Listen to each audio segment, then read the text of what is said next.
Gandhi stadium में BJP के booth सम्मेलन से खिताब करते हुए वजीर दाखिला अमित शाह ने केजरीवाल सरकार पर निशाना साधा। उन्होंने कहा कि दिल्ली के लोगों को केजरीवाल से 5 साल का हिसाब मांगना चाहिए।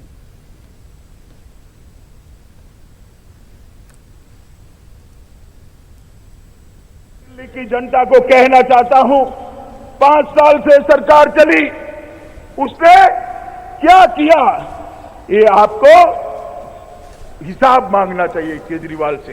अभी ये जो कह रहे हैं वो सारी चीजें उनको भी मालूम है पूरी नहीं करनी है, इसलिए कह रहे हैं।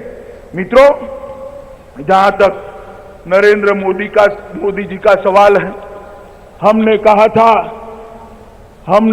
था कि अनधिकृत कॉलोनी को अधिकृत बनाएंगे, लोगों को अपने घर का मालिक बनाएंगे। 2019 में कहा था, 19 समाप्त होते होते इस सरदार हरदीप सिंह पुरी यहां बैठे हैं, मोदी जी ने उनको आदेश दिया और उन्होंने अनधिकृत कॉलोनियों को अधिकृत बनाने की शुरुआत कल रजिस्ट्री कर दी। मैं कहना चाहता हूं भारतीय जनता पार्टी के कार्यकर्ताओं को, अनधिकृत कॉलोनियों के 40 लाख लोगों तक आप जाइए और बताइए कि नरेंद्र मोदी जी ने, मित्रों, सिख दंगे, सिखों पर जो नरसंहार हुआ 84 के 85 के अंदर, उसके अंदर 3300 से ज्यादा सिख भाइयों बहनों को कत्लेआम कर दिया। कांग्रेस की सरकारें उनके गांव पर मरहम नहीं लगाती। नरेंद्र मोदी सरकार आई, राजनाथ सिंह गृह मंत्री थे, हर परिवार को ढूंढ कर 5 लाख का मुआवजा दे। दिल्ली में आज 150 नए मोहल्ला क्लिनिक की शुरुआत हुई। इसके साथ ही दिल्ली में मोहल्ला क्लिनिक की तादाद 300 के पार हो जाएगी। आम आदमी पार्टी ने 1000 मोहल्ला क्लिनिक खोलने का वादा किया था। आम आदमी का दावा है कि जल्द ही मोहल्ला क्लिनिक खोलने के 1000 के हदफ को मुकम्मल कर लिया जाएगा।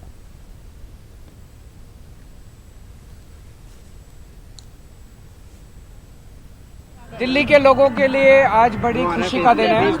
पूरे दिल्ली में 150 नए मोहल्ला क्लिनिक आज शुरू होने जा रहे हैं।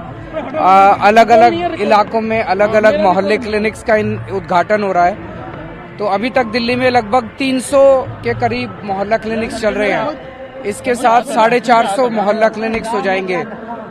इतने बड़े स्तर के ऊपर स्वास्थ्य सेवाओं का एक्सपेंशन आज तक ना तो देश में तो क्या दुनिया में कभी नहीं देखा गया। मैं दिल्ली के लोगों को बहुत बहुत बधाई देता हूं। ये इसीलिए संभव हो पाया क्योंकि दिल्ली के लोगों ने एक अच्छी और ईमानदार सरकार चुनी। 1000 का लक्ष्य। और बेंगलुरु में शहरियत तरमीमी कानून के खिलाफ एहतजाजों का सिलसिला जारी है। फ्रीडम पार्क में इंडिया अगेंस्ट CAA, NRC और NPR तंजीम ने सत्याग्रह प्रोग्राम मुनक्किद किया। इस प्रोग्राम में मुजाहिदे आज़ादी HS दुरैस्वामी और दीगर ने शिरकत की। सियासी लीडरों के अलावा फनकारों, अदीबों ने भी इस प्रोग्राम में हिस्सा लिया। एहतजाजियों ने कहा कि मोदी हुकूमत दस्तूर हिंद के खिलाफ कानून बना रही है, मुल्क का आइन खतरे में है, आवाम को बेदार होने की जरूरत है। मारूफ ड्रामा निगार जफर मोहिउद्दीन ने भी इस इजलास से खिताब किया। पर सवाल उठाया जा रहा है। पहले तो आप CAB की बिल निकाले, उसके बाद एक्ट बनाए, अब आप NRC के थ्रू आ रहे हैं।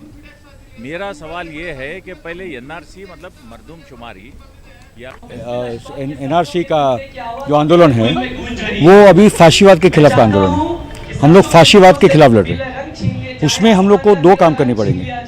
जिस प्रकार से हम लोगों ने आज़ादी के दौरान अंग्रेज़ों के खिलाफ लड़े, उसके साथ कौमी एकता बनाने की पूरी कोशिश की, मगर वो कौमी एकता हमारी टूटी और बंटवारा हुआ। इस बार हमें फाशीवाद को भी हराना है, उससे हमारे भारत भर को मुक्त करना है और इस समाज को एक भी रखना है।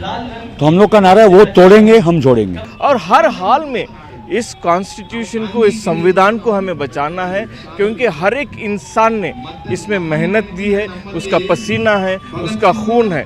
उस चीज़ के लिए, उसको बचाने के लिए ये जिद्दोजहद है, ये सत्याग्रह चलता रहेगा। देखिए साहब, जहाँ भी जा रहा हूँ मैं ये बात कर रहा हूँ कि जिस तरह से हमको सिटीजनशिप पर सवाल उठाया जा रहा है, हमारी सिटीजनशिप, हमारी शहरियत पर सवाल उठाया जा रहा है, पहले तो आप CAB की बिल निकाले, उसके बाद एक्ट बनाए, अब आप NRC के थ्रू आ रहे हैं। अब आप बताइए, जिस सरकार को मैं चुना हूँ, जिस सरकार को मैं वोट दिया हूँ, और वो सरकार मुझे ये पूछती है कि भाई तुम यहाँ के शहरी हो या नहीं, ये कहाँ का इंसाफ है। CAA पर जारी रस्साकशी के बीच बिहार में अब NPR यानी नेशनल पॉपुलेशन रजिस्टर की तारीख मुकर्रर करने पर सवाल खड़े हो गए हैं। बिहार के नायब वजीर आला सुशील मोदी ने ऐलान किया था कि 15 मई से 28 मई तक NPR का काम मुकम्मल कर लिया जाएगा। देखिए रिपोर्ट।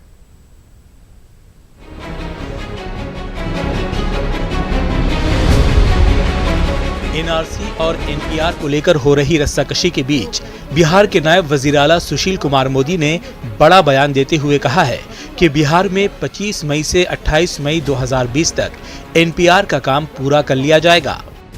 तो ये राष्ट्रीय जनसंख्या रजिस्टर जो है, जिसको अपडेट करने का काम होगा, और बिहार में ये काम 15 मई से लेकर 28 मई के बीच में संपन्न होगा। NPR पर सुशील कुमार मोदी के बयान पर अपोजिशन पार्टियां इख्तिलाफ करती। इससे पहले ही JDU लीडर और वजीर श्याम रजक ने ही सवाल खड़े कर दिए और कहा कि ये सुशील कुमार मोदी का इनफरादी फैसला होगा।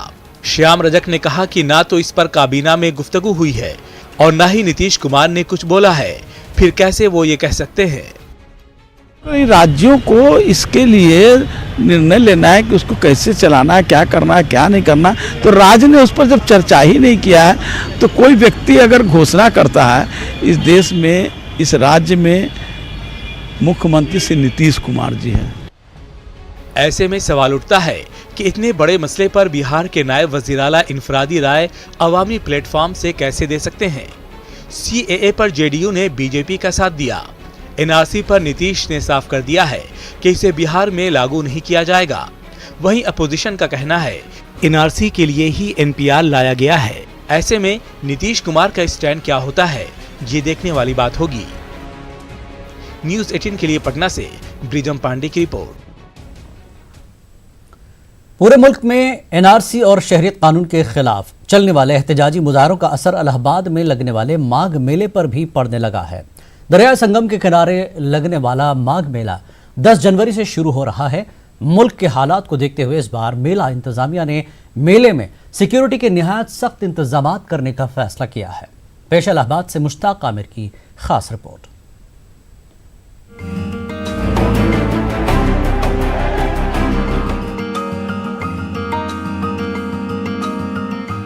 इलाहाबाद वो मुकाम है जहां हर 12 बरस के बाद महाकुंभ और 6 बरस में कुंभ मेला लगता है। मुल्क भर में शरीयत कानून और NRC के खिलाफ जिस तरह का अवामी मुजाहरों का सिलसिला जारी है, इसको देखते हुए मेला इंतजामिया ने सिक्योरिटी के सख्त इंतजाम करने का फैसला किया है। इसके लिए पूरे मेले में 3000 से ज्यादा सिक्योरिटी एहलकारों को तैनात किया जा रहा है। पुलिस इंतजामिया का कहना है कि मेले की सिक्योरिटी से कोई समझौता नहीं किया जाएगा। तकरीबन 1 माह तक चलने वाले माघ मेले की तैयारियां जोरों पर हैं। मेले की तैयारियां लगभग पूरी कर ली गई हैं। इस बार मेले में सिक्योरिटी के अलावा सफाई पर भी खास तवज्जो दी जा रही है। देखिए, डायरेक्ट इनपुट नहीं है, लेकिन एक जो माहौल है, जो जिस तरह से लगता है, सतर्कता हमेशा अपेक्षित है। कोई डायरेक्ट इनपुट नहीं है और अभी भी मेले में इतने मेले हुए, कोई स्पेसिफिक इनपुट नहीं था। एक बार ये आया था कि पानी में जहर मिलाने की बात आई थी, एक वीडियो ऐसा मिला था जो ISI का था, लेकिन इस बार कोई मेले को लेकर स्पेसिफिक इनपुट नहीं है। लेकिन सामान्य जो थ्रेट परसेप्शन है वो बहुत गंभीर है। जिस तरह का माहौल चल रहा है उसमें हम लोग को देखते हुए सुरक्षा की पूरी तैयारी करनी है। स्वच्छता को लेकर के हम लोगों ने करीब 25,000 टॉयलेट्स का इस बार इंतज़ाम किया हुआ है। 25,000 टॉयलेट्स लगेंगे। इलाहाबाद का माघ मेला अपनी गंगा जमनी तहजीब की वजह से पूरी दुनिया में मशहूर है। क्योंकि ये मेला दरियाए गंगा व जमुना के साहिल पर लगता है, इसलिए इसके अलामती हैसियत भी है। लेकिन गुज़िश्ता चंद बरसों के दौरान इस मेले की शक्ल सूरत में कई तब्दीलियां रोनुमा हुई हैं। बाज़ मजहबी जमातों की तरफ से इस मेले को सिर्फ एक मजहबी तकरीब से मखसूस कर जोड़ कर देखा जाने लगा है। इसके बावजूद संगम का माघ मेला आज भी अपनी रिवायती शनाख्त की वजह से ही पूरी दुनिया में मशहूर है। न्यूज़ 18 उर्दू के लिए इलाहाबाद से मुश्ताक आमिर की रिपोर्ट। एनआरसी और एनपीआर के खिलाफ मुल्क भर में एहतजाज हो रहा है। हैदराबाद के धरना चौक पर मुनक्कदा मिलियन मार्च पर डॉक्टर्स एसोसिएशन ने भी शिरकत की। शहर के तमाम डॉक्टर्स ने मिलियन मार्च में हिस्सा लिया। इस दौरान मरकज की जानिब से पेश करदा शहरियत तरमीमी कानून को वापस लेने की डॉक्टर्स ने मांग की। एहतजाजी डॉक्टरों ने मुल्क को मजहब के नाम पर तकसीम करने का मरकज पर इल्जाम आयद किया। एनपीआर एनआरसी का पहला स्टेप है। ये जमहूरियत के खिलाफ है, जिसकी न सिर्फ मुसलमान बल्कि दीगर मज़ाहिब के सेकुलर जहन के लोग भी मुखालफत कर रहे हैं।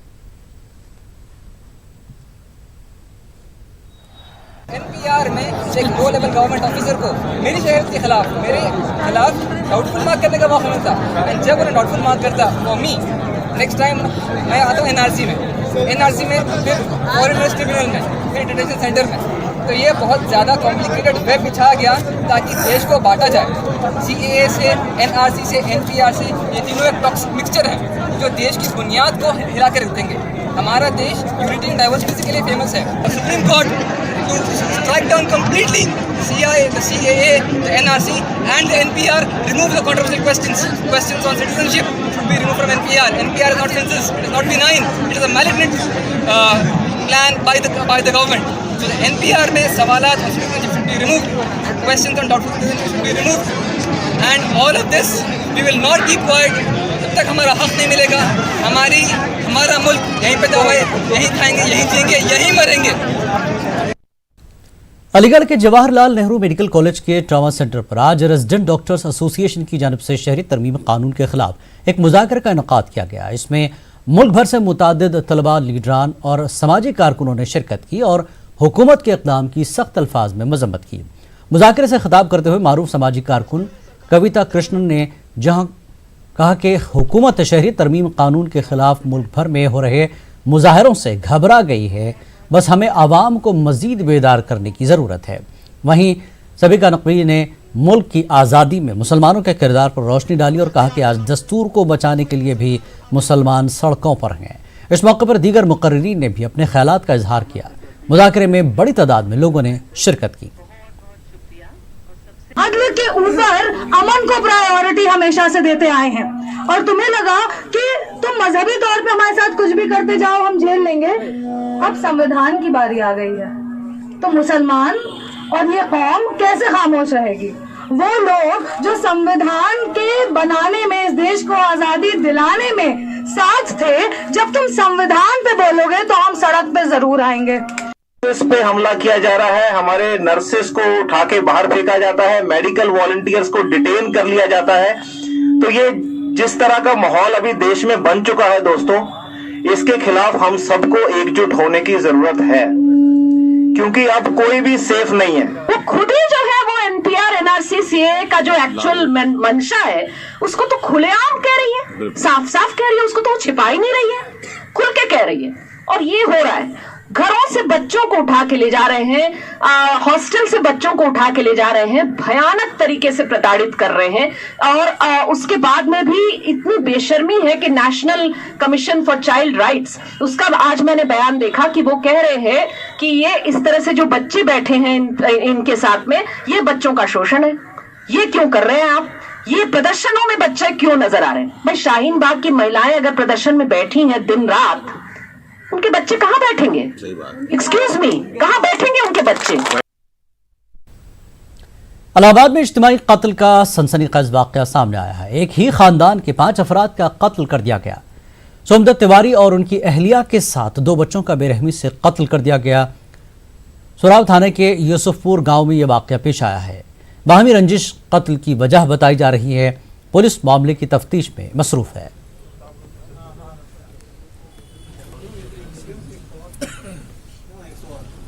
ये देखिए, ये सोनू तिवारी जी हैं और उनके पिता हैं और उनकी पत्नी और उनके 2 बच्चों का मर्डर हुआ है।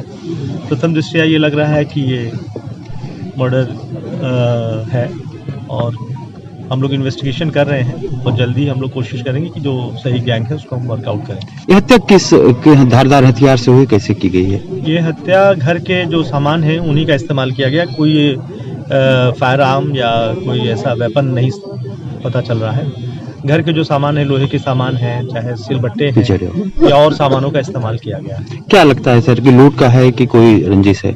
नहीं, ये अभी तो ये नहीं का ये मर्डर हुआ है। अब इन्वेस्टिगेशन का विषय है कि कैसे हुआ है, क्यों हुआ है। अकोला में अली फाउंडेशन के ज़ेर-ए-एहतमाम इज्तिमाई शादियों का इनेकाद किया गया, जिसमें 25 जोड़े इज़्दिवाजी ज़िंदगी में बंधे हैं। इस मौके पर गरीब और ज़रूरतमंद नौजवान जोड़ों ने अली फाउंडेशन का शुक्रिया अदा किया, जबकि तकरीब में मौजूद मेहमानान ने इस तरह की कोशिश को वक्त की अहम ज़रूरत करार दिया।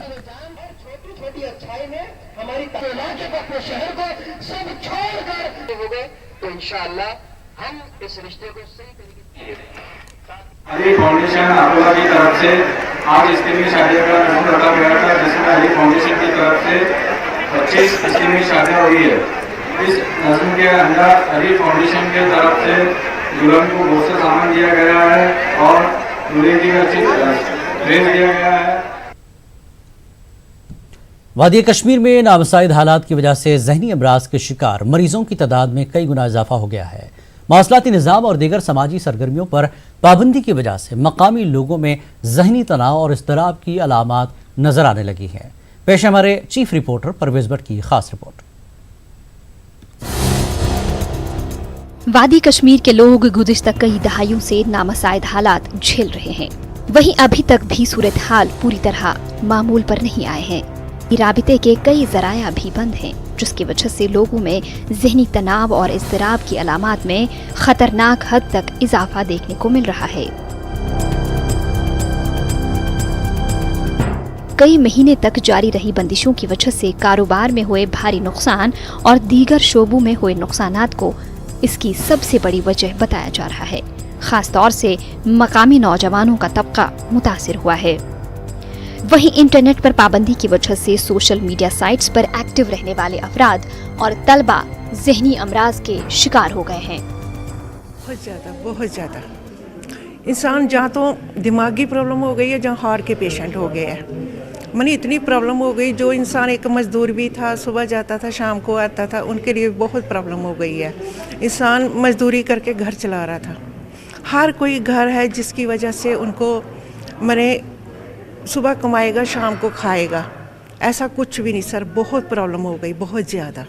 हाँ जी सर, इतनी प्रॉब्लम हो गई, मैंने दिमागी प्रॉब्लम हो गई। इंसान समझ नहीं पा रहा मैं करूँ तो करूँ क्या। अच्छे भले इंसान, अब देखिए हॉस्पिटल में भी इतना रश हो रहा है। एक्चुअली जो ये 4 महीने मतलब 5 होने को तैयार है, तो सर इसमें जो लोग हैं उनने बहुत ज़्यादा सफ़र किया है। मैं अपनी बात करूँगा तो सर डिप्रेशन के शिकार हो गए हैं लोग। तो देखा जाए तो हमें मतलब स्टडीज़ में बहुत डिफ़िकल्टीज आ रही है। फॉर एग्जांपल कहीं पे कोई प्रॉब्लम हो रही है स्टडीज़ में, तो हमको इंटरनेट की ज़रूरत होती थी कि हम वो क्वेश्चन देख पाए या कुछ करें, तो वो हमको नहीं हो पाया। और सर कि इंटरनेट बहुत इंपॉर्टेंट है कम्युनिकेशन के लिए भी। फॉर एग्जांपल आपके कोई फ्रेंड्स हैं, उनसे कम्युनिकेट करने के लिए कि इंटरनेट इंपॉर्टेंट है। जिनके आपके पास नंबर्स नहीं हो, जैसे अभी प्रीपेड भी बंद हुआ, उनके नंबर्स हमारे पास नहीं है, तो कॉन्टैक्ट करने के लिए इंटरनेट था, अब नहीं है, तो बहुत प्रॉब्लम्स हो रही है sir. Institute of mental health and neurosciences ने 2 OPDs कायम कर रखे हैं। एक OPD SMHS अस्पताल और दूसरा मेंटल हॉस्पिटल बादामवारी में कायम किया गया है। इन दोनों OPDs में रोजाना करीब 400 से भी ऊपर डिप्रेशन के शिकार मरीज आते हैं। इन मरीजों में पहले से ही डिप्रेशन के शिकार अफराद भी शामिल हैं, जबकि मौजूदा हालात के शिकार हुए अफराद भी OPDs का रुख कर रहे हैं। दोनों OPDs में 24 घंटे सहूलियात दस्तयाब रखी गई हैं। Per day we see around about 400 patients, 200 here in the Imhans Kashmir और 200 वहाँ ड्रग एडिक्शन सेंटर में हमारे around about 400 patients flow increase हो रहा है day by day because of awareness भी बढ़ रही है और बिकॉज ऑफ स्ट्रेस जो बढ़ रहा है लाइफ में, जिसकी वजह से साइकेट्रिक इलनेसेस बढ़ रही है ओवरऑल थ्रू आउट, तो उसकी वजह से हमारा फ्लो भी बढ़ रहा है यहाँ पे। तो OPD में जो पेशेंट नंबर है वो भी इंक्रीज़ हो रहा है डे बाई डे। वादी कश्मीर का करीब हर शख्स काफी अरसे से ज़हनी तनाव और इज़्तिराब की जिंदगी झेल रहा है। ताहम नामसाइद हालात की वजह से मौजूदा सूरत हाल कदरे मुख्तलिफ और संगीन है। ज़रूरत इस बात की है कि मकामी लोगों के लिए तफरीह के ज़्यादा से ज़्यादा ज़राया पैदा करने और इनकी ज़िंदगी को बेहतर बनाने के लिए इक़दामात किए जाएं, ताकि लोगों के जहन डिप्रेशन से आज़ाद हो सकें। मेरठ में कासिम सुलेमानी की याद में ताज़ियती मजलिस का इनेकाद किया गया। अमरीकी हमले के खिलाफ सख्त एहतजाज दर्ज कराया गया। मजलिस में अमरीकी हमले को तीसरी आलमी जंग भड़काने की कार्रवाई करार दिया गया। जैदी सोसाइटी की इमाम बारगाह पंजतनी में मजलिस का इनेकाद अमल में आया।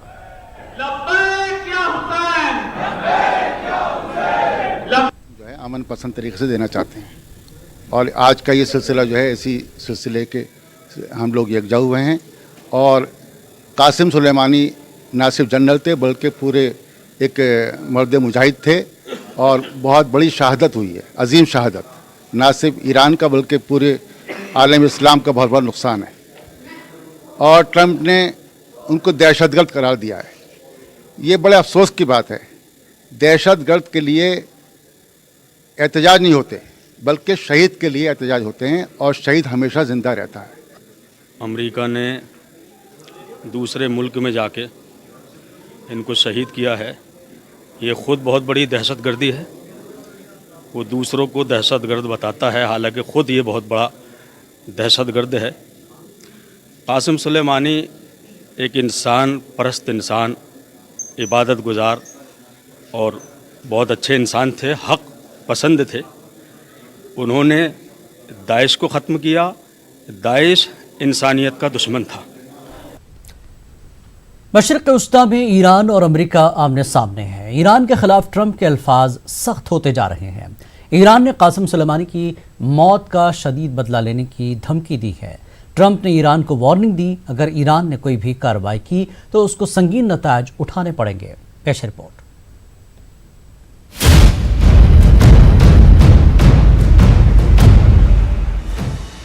पासदाराने इनकलाब इस्लामी के कमांडर कासिम सुलेमानी और हशद अल शाबी के डिप्टी कमांडर अबू अल मेहदी अल मुहंदिस की मौत के बाद मशरिक़ी वस्ता में जंगी सूरत हाल पैदा हो गई है। ईरान के खिलाफ अमरीकी सदर के अल्फाज बहुत ही सख्त हैं। डोनाल्ड ट्रंप ने कहा कि अमरीका के पास कई नए जंगी असलहा है और अगर ईरान ने कोई कार्रवाई की तो वो इस नए सामान में से कुछ ईरान भेजने में बिल्कुल भी नहीं हिचकिचाएंगे। ट्विटर पर अपने पैगाम में उन्होंने कहा कि अमेरिका दुनिया की सबसे बड़ी और सबसे बेहतरीन फौज है और उन्होंने ईरान की जानिब से किसी अमरीकी अड्डे या किसी अमरीकी पर हमले की सूरत में ईरान को निशाना बनाने की धमकी दी। इससे कबल एक और ट्वीट में उन्होंने कहा कि अगर ईरान ने हम पर दोबारा हमला किया जिससे गुरेज करने का मैं भी उन्हें मशवरा देता हूं, तो हम उन पर इतना शदीद हमला करेंगे जो उन पर पहले ना हुआ होगा। ट्रंप ने कहा कि वो ईरान की ऐसी 52 आला सतही तंसीबात और मकामात पर हमला करेगा जो ईरान और उसकी सकाफत के लिए निहायत अहम हैं और ये अहदाफ पहले ही निशाने पर लिए जा चुके हैं। वहीं दुनिया भर से कई ममालिक से ईरान और अमेरिका के बीच जंग न होने की पूरी कोशिश की जा रही है। अमरीकी अफवाज की जानिब से इराक के दारुल हुकूमत बगदाद में किए गए एक ड्रोन हमले में ईरान के पासदाराने इनकलाब की कुद्स फोर्सेस के सरबराह जनरल कासिम सुलेमानी हलाक हो गए थे। उनकी हलाकत के बाद ईरानी रहनुमाओं की जानिब से इस हलाकत का बदला लेने का ऐलान किया गया है। कासिम सुलेमानी के जनाजे के जुलूस के चंद घंटे बाद अमरीकी सिफारत खाने और एयरबेस के करीब रॉकेट हमले हुए हैं जिनमें कोई जानी नुकसान नहीं हुआ, जबकि रॉकेट हमलों के कुछ देर बाद सदर ट्रंप ने ईरान पर हमलों की वार्निंग दी है। उधर ईरान की जानिब से 3 दिन तक का सोग मनाया जा रहा है और कहा जा रहा है कि शायद ईरान इसके बाद अमेरिका पर हमला करेगा। उधर ईरान के कुम में वाक़े मस्जिद जमकरान के गुंबद पर लाल झंडा लहराया गया है जिसे जंगी सायरन के तौर पर देखा जा रहा है। वहीं आज मेजर जनरल कासिम सुलेमानी की जसद खाकी को ईरान लाया गया। कल इराक के करबला और नजफ अशरफ में नमाज जनाजा में लोगों की बड़ी तादाद ने शिरकत की। आज ईरान के शहर मशहद में नमाज जनाजा होगी। लोग हजारों की तादाद में मशहद पहुंचे हैं और सड़कों पर जमा होकर नवाह खानी जारी है। इसके बाद उनकी जसद खाकी को उनके आबाई इलाके करमान लिया जाएगा और फिर कल तेहरान लाया जाएगा, जहां ईरान के सुप्रीम लीडर आयतुल्लाह खामनाई उनका नमाज जनाजा पढ़ेंगे। Bureau report, news 18 Urdu. इस बुलेटिन में फिलहाल इतना ही। आदाब।